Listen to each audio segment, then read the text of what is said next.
But illicit flows into Western nations also had another unexpected side effect. The economies of the United States and Britain began to financialize. The origins of this financialization, or de-industrialization, go back to the 1960s. Anti-war demonstrators protest U.S. involvement in the Vietnam War in mass marches, rallies, and demonstrations. President Johnson, meanwhile, let it be known that the FBI is closely watching all anti-war activity. In the 1960s, U.S. economist Michael Hudson was working at Chase Manhattan Bank on Wall Street as Chase's balance of payments economist. During the 1960s, the United States balance of payments deficit was entirely a result of foreign military expenditures. Dollars were flowing out of the United States as a result of the cost of the Vietnam War. The United States attempted to prevent the dollars flowing to Vietnam from being deposited in foreign banks. The government asked Chase to set up a branch in Saigon during the Vietnam War. And as you can imagine, it didn't have windows. It was sort of a fortress. It lost money, but the government went to Chase because it said, if you don't get this money that's being thrown off by the military in Vietnam, then it's going to go into French banks. It'll get to General de Gaulle, and you know what he's going to do every month. He's going to cash it in for gold. That's what the United States was trying to stop. The US was not successful in stopping the outflow of money, so it began to hatch a different plan.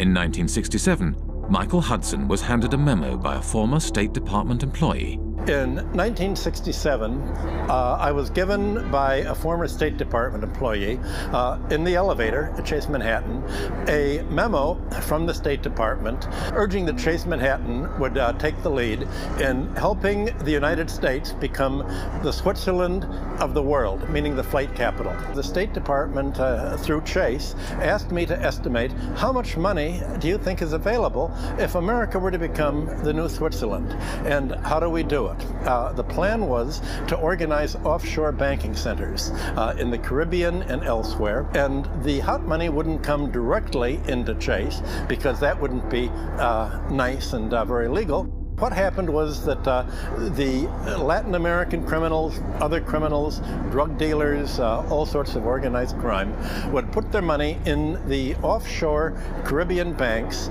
and these offshore banks would then deposit the inflow in the head office.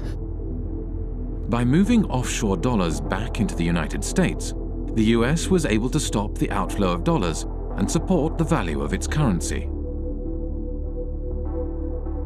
Every country looks to its foreign exchange rate, and the foreign exchange rate is not only imports and exports, it's capital movements.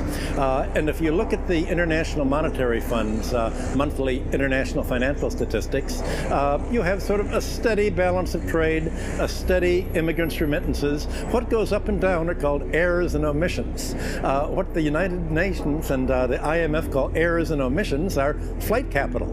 It's the reason that it's omitted is they don't like to really look at this. In the 1930s, Roy Ovid Hall, economist for the U.S. Commerce Department, wanted to include criminal movements in the balance of payment statistics.